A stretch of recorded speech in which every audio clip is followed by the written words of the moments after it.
Mic'd up. Welcome everybody to Warrior Companion podcast. Notice I said paw, not podcast.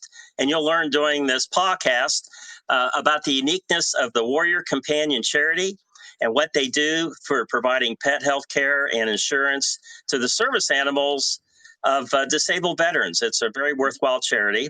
And we're blessed today to be having the president of the Warrior Companion and the founder of Warrior Companion both on the podcast today. And this is presented by the Animal Hospital of Sullivan County. So we're excited that they're behind this and looking forward to a great podcast. So with that, I'd like to, first of all, I'm going to introduce Jack Bodolosky. Jack is the founder of the Warrior Companion charity. And during this podcast, he's going to tell you all about it. And Jack, I'm going to turn it over to you as the founder of Warrior Companion to introduce your president of Warrior Companion that's been with you since the founding of this special charity. So I'm going to turn you loose. Go ahead, Jack. Well, good morning, everybody. Jack Bodolosky, founder of Warrior Companion. I'm an ex-combat medic with the United States Army. Did a tour in Iraq. And, I know how important veterans are with their pets as well as veterans with their golf. I have a dear friend of mine, John Burnam, that I met while I was in Austin, Texas, and that's where we founded Warrior Companion. That's seen my vision from the early stages and believed in me and trusted me and has been by my side ever since. I want to introduce you to John Burnam, and he'll tell you a little bit about himself and where he comes from and where we're headed. Here's my president, John Burnam. All right. Thank you so much. Great to be with you guys today. Jack, you are an inspiration to so many. And really, when we sat down and had that first cup of coffee and talked about this vision, I saw it immediately. And I thought, who doesn't love helping veterans and who doesn't love animals, right? And put those together. It made just a lot of sense. It's such a huge win-win. So, yeah, so I got passionate about it very quickly. And in my day job, I'm a mortgage lender. I've been helping families purchase houses and helping with their mortgage refinances for 25 years almost. And I grew up in North Texas. We've been in Central Texas in Austin since 2000. And when I saw this, it made so much sense because I'm interacting consistently on a daily basis with families, that have they're purchasing homes for many reasons. And when I'm helping our veterans, especially in the community where they're disabled. And I've got a lot of clients that are disabled and they have service dogs. When I saw this, I thought this is such a perfect way to help our veterans reduce their healthcare costs for their pets. I mean, if anyone's taking their dog to the vet, and I had that in the last week because our dog we have a lab and they get ear infections feel like every week. So we've been taking him to the vet and then helping with this ear infection. It is not cheap. It is not cheap. And so, there's a lot of organizations out there that provide the animal to the veteran. And those are hugely important organizations. And so we've got a lot of the pairing of the veteran with the animal. But now that the veteran has that animal, there's a financial responsibility that goes with that. And so what this mission does is help reduce those healthcare costs for that veteran who, many cases, on a fixed income. And I think, Jack, if I remember correctly, one of your first stories you told me is you got on Facebook and one of your buddies was selling his truck to pay for surgery for his dog. for his dog. And it just, it makes your eyes kind of well up when you think about it. And our first dog that we funded, John, they needed bilateral knee replacements. That's right. Very wrong, Greg Levin's dog. And that was a $14,000 bill that he did not have. Wow. And, just helping Greg and his dog was just huge because his mom was like, if you guys didn't save his dog, I know he was going to kill himself. So that just put us kind of in hyperdrive of, getting more veterans with dogs and getting them funded. And I want to let everybody know, John is not only the president of Warrior Companion, but he's got skin in the game. So he gives money from every mortgage deal he does to Warrior Companion, whether it's 25 or 50 or whatever it is. He always gives that, and he passes that tax deduction to a lot of times to the people that are buying their property. So it's not only is he helping veterans with animals, but he's also helping veterans close deals and and get homes for them and their animals. So it's just he's just an amazing guy all the way around. So I'll let you continue, John. I'm sorry, I didn't mean to interrupt you. You're No, on a no, No, roll. actually, I those appreciate are it. kind of things we want to accomplish today or this podcast because we need to get the word out and tell the story about Warrior Companion, and I know there's lots and lots of stories. So thank you for that, Jack. I think that's important to know. And Yeah, You bet. and again, anything you come up with from an anecdotal story to whatever, I know our viewers will really appreciate hearing some of those things. definitely. Absolutely.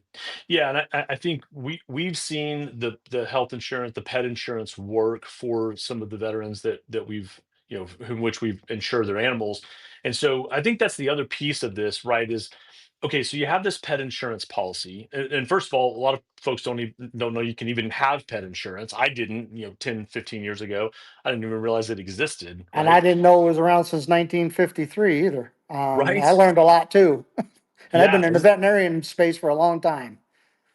And so as a pet owner, outside of Warrior Companion, you think to yourself, okay, well, I've got discretionary income. If I need to pay a $300 or $400 vet bill, I can do that. But what about the catastrophic stuff? What about the $5,000, knee surgery? I didn't even know dogs had ACL. A double ACL knee replacement. Like dogs have ACLs, like Hips the too. athlete on the football field. So just learning a lot about the animals, their biology, their physiology, and like what happens to them. A lot, obviously, cancer treatments, things like that. So there's a lot that goes into caring for these animals. The key, though, is the preventative care. And Jack and I, when we saw these pet insurance policies from a preventative care standpoint, it's really about extending the life of the pet, and extending the life of the animal. Obviously, that helps the And veterans so and much and and the reducing pet those costs. and their companion, the warrior companion that they have, is on duty 24/7. And That's the right. only way that animal is going to be able to perform at their 100% is to make sure that they're healthy.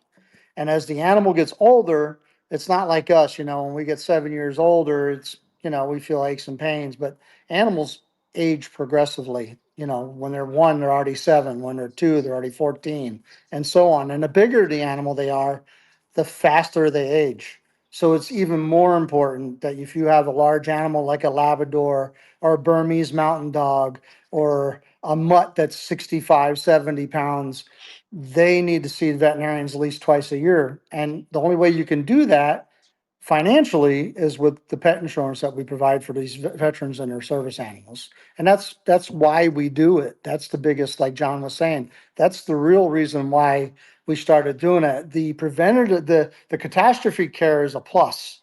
It's keeping those veterans and their dogs healthy to allow the dogs to perform at the top level that they're at. And For sure. and And that's And the veterinarian clinics, they want to see the dogs on a regular basis. Bring your pet in every 6 months. Let us do the well exams. Let us do all the testing so we can get out in front of any major issues before they're catastrophic. And so I think there's an education component here that the importance of the consistent care and the preventative care. And a lot of times we just, as a pet owner, like, oh, my dog's not eating. There must be something wrong. And we almost forget that they need the preventative care just like our kids do, right? And taking them and in also the consistently. investment in training these animals to get them to where they are. Yes. There's some of them are 80, $90,000 just to train an animal that, a lot of time they're gifted to the veteran, but it's a serious investment that we need to keep that pet alive as long as we can so you get more of return on the training that they have. Um, and we all know they don't live very long. Most dogs live between the age of 14 and 20. Um, and if they're in impeccable health, they might live to 21, 22. Um, but mainly it's 14, 15, 16 years old, they usually pass. So, keeping the animals ready and fit for duty for their veteran is an amazing thing that's a very important thing we need to do. And also it keeps our veterans alive because, Yeah, Jack, I PTSD. wanted to ask you that because I know I've heard a few stories in the past. I know our viewers would probably appreciate some of the real stories that these service animals. Not only are you saving their lives, they're saving the lives of these of these vets. So maybe you have a couple instances you can share with us about that. So, we have Michael Epstein, which John has met, and Sophia. And Sophia detects the seizures before they happen. He alerts him so he knows he needs to sit down or lay down. And if he sees them, she gets underneath his head so he's not banging his head on the ground, he's banging his head on her instead. So that's just one scenario. We've had other dogs that, just know that they're having a mental crisis and they bug the shit out of them until they break their concentration on what bad stuff is going through their minds. And there's more. No, that's very interesting. So it's like intuitive almost. They're very You know, intuitive in what the Very. veteran's going through. I personally had a Labrador that knew when I was having a shitty day because he would just not leave me alone, and I miss him every day because when he passed away, I don't have that anymore. oh boy. So you don't Yeah. have that. There's the animals. There's certain animals that do certain things, and we all have that pet. That's one of the reasons why we decided to do this podcast, John, was because it's not only veterans have these amazing animals, it's anybody can come on here and talk That's about right. how amazing their animal is. We're just bringing awareness to it for veterans and first responders that are disabled. So that way we can get more pets covered, and having stories like ours out there will bring more awareness to what we're trying to do to help more animals and more veterans and disabled first responders with their pets. That's right. And Well, there's I also a enjoyed the component. podcast Oh, we did with Michael there because I remember he had his dog. Yeah. He had his dog with him. It was great. Sophia. Yeah, Sophia was the star of the show. Actually, that was great. So as we progress with these podcasts, you're going to get a good look at the actual animal too. You put a face and the name and the dog together. They're the star of the show. I know that down the road we're going to have a golf tournament coming up eventually, and Right there in we Austin, know that Texas. that's right. And we know that the dogs will be there with their vets. They'll be the star of the show there. And, good reason sometimes when you donate to charity and you believe in a cause and you want to get behind it, it's great to actually see people that are actually benefiting from it and their dogs and how much that means to everybody. And I want everybody to Absolutely. realize that John and I do not take a salary from Warrior Companion. 100% of the proceeds goes directly to Warrior Companion. So we pay out of our pocket for a lot of extra things like shirts and swag and all that, or we buy it through our businesses. So that way it's not taken away from the veterans getting their pet covered with pet insurance. So I just wanted to make sure people realize that 100% of your donation and your gift is going 100% to a dog and a veteran or And a disabled first responder. plus you get one of these. I got Beautiful the challenge Jack coins. Bodolosky coin right here from Warrior Companion, and so if you're a golfer, it makes a great ball mark. But I carry it everywhere, and it's kind of cool. So anyway, just we'll go with that. I digress here, but thanks for providing these to people because it gives you a reminder every day that hey, Yeah. And we people need to love do something love collecting special. them. Yeah, great. So John, now that you've been on our podcast. Why don't you tell us what you see in the future for Warrior Companion? What's your goal? What do you want the Warrior Companion to be like 5 years from now? What kind of direction is your vision for this organization to be at and down the road? Well, it's a great question. In a perfect world, I would love to have every single service dog out there covered with a health insurance policy, so our veterans don't have to pay for their dog's health care. And that's a big. I don't know. That's a million plus. I don't even know how many dogs worldwide. There's obviously veterans that don't even live in the states, and so finding these veterans and really educating them that this is there for them. We need to raise a ton of money to accomplish that goal. So, but hey, it starts right here in our own communities, right? It's in our neighborhood. Who do we know that has a service dog that we could educate that this is available to them? And then, of course, it's always two sides. We're looking to attract more veterans and their service animals so we can insure those dogs. We also need to raise money, right? So we need the funding, to help this. cause and spread these, spread this cause. And I think Jack's vision, my vision is that we build chapters throughout the U.S., right? We have local chapters that can then serve the local communities. And it might be 10, 15, 20 veterans, in a community, or 50. And it just spider webs out. And so we did get knocked off our feet a little bit during COVID. I'll admit, we really had some steam going in 2019. And then when COVID hit, it really made it difficult for our board of directors to stay together. A lot of folks were moving, people were changing jobs, changing careers, working from home. We got super busy in my industry, so I lost some momentum for sure. That Jack and I've talked about numerous times, but it's really about bringing that awareness. The more awareness we can bring that this even exists, right? That there's a way for a veteran to care for their service animal and not have to pay out of pocket, maybe minimal expenses, right? A few $100s here and there, but we're talking about thousands of dollars a year in benefits that they can take advantage of. And there's also a component of educating our veterinarians out there that this exists, because they're treating these animals.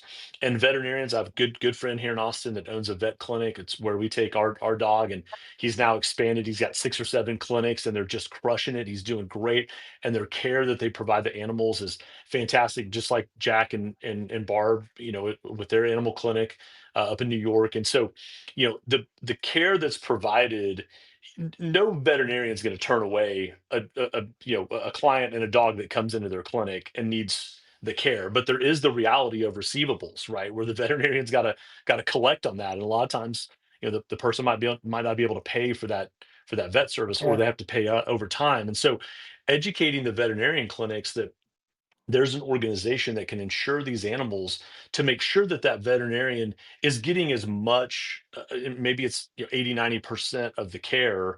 And I think there's a model that we've looked at, Jack, where a lot of veterinarian clinics, a lot of businesses will give 10% military discounts, right? So Right. if the vet clinic can bill to the insurance company, get 90% or 80% of that paid, but then give a discount to the military, to the veteran, it could be in essence, in some cases, zero out of pocket to that veteran, but that And veterinarian clinic has zero receivables, and right? that's exactly what happened with Greg Levin's dog. They did both knee replacements, and they accepted the 90% and did not charge him a penny more.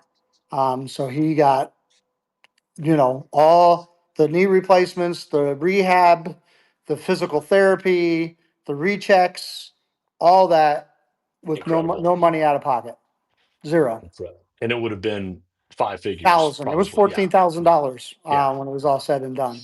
Yeah. So the veterinarians can't do everything for free, and they're probably the most giving organization of anybody I know, because they all work for peanuts now. I mean, it's changing a lot since corporations starting to scarf up veterinary practices. And that's another thing is, I watched the prices in veterinarian practices go up 72% in the last 5 years. So the inflation on going to the veterinarian has been unbelievable. And now you need a $10,000 savings account just to take care of your pet if something just minor happens, like a virus, or a appendicitis, or something where they're hospitalized for a week. You're talking 10 grand now. It's not like the old days where it was $2,000-3,000, and you could pay over time. The veterinarians can't afford to extend credit like that anymore. It's just not available. Price of doing business has gone up tremendously. And pet insurance is really the only answer to the equation. And John and I talked about possibly doing where, if they don't have the pet insurance and there's a grant out there, we could start putting together a grant that we can maybe do to where we can pay out of pocket for them. But we're just not there yet. We got a long way to go to get to that point. But that's my initial dream, that we'll be able to just write a check for anybody that's in need, because a lot of times that's when they need it the most. By educating them along the way and making them more smart in how they take care of them and themselves and their companion, because that's another hardship that's on that veteran. If he can't take care of that companion, now he feels like a double loser, um, and that causes problems. So we're just coming up with solutions to problems that we see. And also, when they're disabled, when a person's disabled, they're on a fixed income. I had veterans that are 100% disabled get like $4,600 a month. That's it. And a lot of times they don't get Medicaid or Medicare because they don't qualify. Um, so $4,600, I don't know about you, but I don't think I can go around the block with that. Just between paying my mortgage and putting gas in the car and insurances and putting food on the table. It's just not going to happen. So that's the biggest reasons why we're here doing this and bringing awareness that this is available, but we only can fund what we can afford. And right now we're covering 13 dogs and it's $1,000 a month, um, per 13 dogs. It's about 1380 a month we're paying right now. So, you $14,000 a month times, that's what it's like. I'm trying to do that in my head. John, you can help me. You're 15 better to at math 20 than I grand am. a year. About Yeah, 20 grand a year. mhm. Yeah. And, John and I are getting a little bit better, getting closer to raising that, but, um, you know, we cover what's the shortfalls of that, personally. So, Yeah, Hey, and oh, go ahead. I want to shift gears here because for our viewers out there, there's and Jack, share as little or as much of this as you want to, but there's a famous actor who's a huge supporter of vets, very famous, that was one of the driving forces for you to get involved and do this. If you Gary want to share with us a Sinise. little bit. Yeah, well, Yeah. Gary Sinise was the one. So, when I had this, was called the Companion Animal Foundation, and I didn't want to do what anybody else was doing with it. Um, you know, Vaccine clinics and spay and neuter clinics. That's what the SPCA's are for, and all these nonprofit animal shelters that do. And I was really not really happy where I was with it until I went to go see Gary Sinise, and at BAMSI, which is in San Antonio, Texas. It's one of the biggest. That's Brooks Army Medical Center in San Antonio, where I did my AIT training. I was asked to come as a VIP, and I graciously accepted it. Well, relentlessly, I accepted it because I was offered before and didn't go. And that's where my whole idea came from, starting to cover animals with either veterinary care or something. Um, and that's where the light came on. I was at BAMSI. I was able to follow around Gary. He's an amazing guy. He had Chef Irvine. Got to spend countless hours with Chef Irvine. Spend more time with Chef Irvine than I did with Gary. And just learning what they were doing together and supporting the troops, not only the ones that are in the service, but also the ones that have retired and moved on out of the military. And just being with them and seeing how great they are gave me the idea about covering the service animals. So there was a service animal there, family, beautiful family, veteran, triplegic, which he had three of his limbs were gone. He only had one arm left with three fingers on one hand, Foley catheter, beautiful children, beautiful wife. Gary's in there talking to the veteran. Dog is hanging out with mom and the kids. Minute Gary switched his attention from the veteran to the mother and the kids, that dog worked his way through the people in the room, put his hand up underneath those three fingers of that veteran's hand to let him know that someone was still there for him. And that's, to this day, I see that in my head over and over again, just like other things I see over and over again. But that brings a smile to my face that I was able to come up with an idea to support those who desperately need this service. And no one else is doing what we do. They provide the dogs, they provide houses, they give them cars, but they have no way of giving the care of all those things, paying the mortgage or putting gas in the car and the maintenance and the title, the tax and all that. Nobody does that. So we're at least getting the service dogs covered with pet insurance. That way they can go to whoever they need to go to, whether it's a specialty hospital or your routine veterinarian. They can go there and know in their mind that they're going to be able to take care of the animal the way they should be taken care of. And that is why we do what we do. And that's why John is so graciously stepped up to be president to help me move this vision forward. And of course, we have John Reger that helps with this beautiful podcast because we need to get the word out there. And this is probably the best way to do it. Well, and it is, and I thoroughly enjoy doing this with you guys because I know what this is from the heart. This is from you caring about something that there's a need out there with the disabled vets and these dogs, and you're trying to do something about it. And the philosophy I have, with it, it's a crawl, walk, trot, run proposition. You've established a foundation, you've done some good, and you're trying to do more. And I think that you'll get there in that 5 year span that I asked you about, John. I think that you're going to get there. But for our viewers out there, what'll happen is this podcast is archived, and you'll be able to see it on the app, but also at the Warrior Companion website. They'll, I'm sure John and Jack, you guys will throw a link up there so we can start getting a big collection of these podcasts with the dogs and the vets and things like that. So it's very enjoyable, and I look forward to doing quite a few more. So, John, with that, I'm going to let you answer the last question of the day here, and then we're going to go ahead and get this thing up on that website. So, John, tell us a little bit more about yourself and your background here. Yeah, I know that you're doing a lot of selfless service and doing this thing here. But who are you? Where'd you come from? Maybe you're a super famous celebrity and we don't even know it.